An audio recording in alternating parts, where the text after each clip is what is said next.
جی، آپ نے جیسا کہ ذکر کیا خاتم النبیین حضرت محمد رسول اللہ صلی اللہ علیہ وآلہ وسلم کا، تو ان کے ساتھ ساتھ بہت اہم سوال جو کہ اب موجودہ دور کے ہر نوجوان کے ذہن میں ہے کہ فکر امام نورانی صدیقی رحمۃ اللہ علیہ ان کا کون سا ایسا فارمولا ہے کہ نوجوان نسل کو خاتم النبیین صلی اللہ علیہ وآلہ وسلم کی طرف اور ان کا جو نظریہ ہے ان کے ذہنوں میں جو وہ پیدا کیا جائے اور ان کا جو ایمان ہے وہ مضبوط تر کیا جائے۔ جی ماشاءاللہ، آپ قائد ملت اسلامیہ امام اشرف احمد نورانی صدیقی رحمۃ اللہ علیہ کا نام لیا ہے اور خاتم النبیین امام الانبیاء صلی اللہ علیہ وسلم کی محبت اور آپ کی خاتمیت کا نام لیا ہے۔ یقیناً ان الفاظ سے آپ نے ہماری محبت کو اور ذوق کو اور ہمارے ماضی کے جو محبت برے گوشے ہیں ان کو ٹچ کیا ہے۔ تو میں سمجھتا ہوں امام نورانی جو قائد ملت اسلامیہ، انہوں نے سب سے پہلے صوفیہ کی طرز پہ کام کیا کہ اللہ کے پیارے بھی علیہ السلام کی محبت نوجوانوں کو سکھائی اور آپ کی محبت کا درس دیا، اور اس کے بعد آپ نے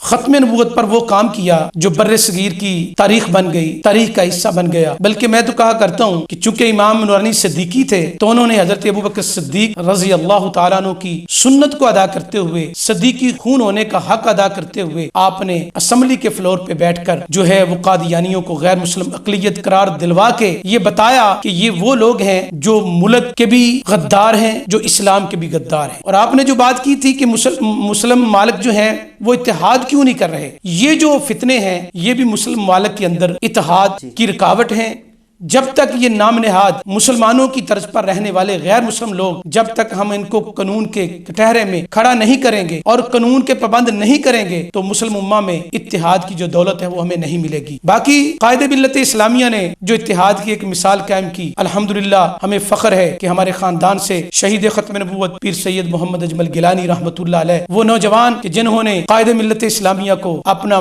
رول ماڈل بناتے ہوئے دین کا کام کیا اور سیاست بھی کی اور سیاسی گوشت میں کام بھی کیا، لیکن ایک چیز ہمیں دی، آپ لوگ اپنی ایک ایک اینٹ کی مسجد بنا کے دین کا کام نہیں کر سکتے، چونکہ جو غیر مسلم لوگ ہیں، یہود و نصارہ ہیں، ان کے نزدیک نہ کوئی سنی ہے، نہ کوئی دیوبندی ہے، نہ کوئی وہابی ہے، نہ کوئی بریلوی ہے، بلکہ ہر داڑھی رکھنے والا بندہ ان کے نزدیک مسلمان ہے، اور وہ ہر مسلمان کو نقصان دینا چاہتے ہیں۔ تو قائد ملت اسلامیہ نے ہمارے ملک کو وہ آواز دی کہ تمام مسالک کو ایک پلیٹ فارم پہ اکٹھا کر کے تو اسمبلی کے فلور پہ بتایا کہ جب تک تم لوگ اپنے مسالک کو پسے پشت ڈال کر امت مسلمہ کے لیے یکجا ہو کر کام نہیں کرو گے، اس وقت تک تم مسلمان تو رہو گے لیکن نہ تمہارا پاکستان ترقی کرے گا، نہ تم ترقی کرو گے۔ تو اس لیے میں ناظرین سے یہ بات کرنا چاہتا ہوں کہ آج قائد ملت اسلامیہ کی شخصیت وہ ہیں کہ جنہوں نے نوجوان کو نہ اسلحہ اٹھانے دیا، نہ نوجوان کو جو ہے وہ کام کرنے دیا جو اسلام اجازت نہیں دیتا۔ تو الحمدللہ ہمیں فخر ہے کہ ہم قائد ملت اسلامیہ کے سپاہی بھی ہیں اور ان کے مشن کو آگے لے کے چل رہے ہیں، اور انشاءاللہ جو بھی ملک میں ترقی چاہتا ہے اس کو چاہیے کہ وہ ایسے بزرگوں کی سنت کو ادا کرتے ہوئے، ان کی پیروی کرتے ہوئے ملک کو استحکام بھی دے اور ملک کو دوام بھی دے۔ بہت شکریہ۔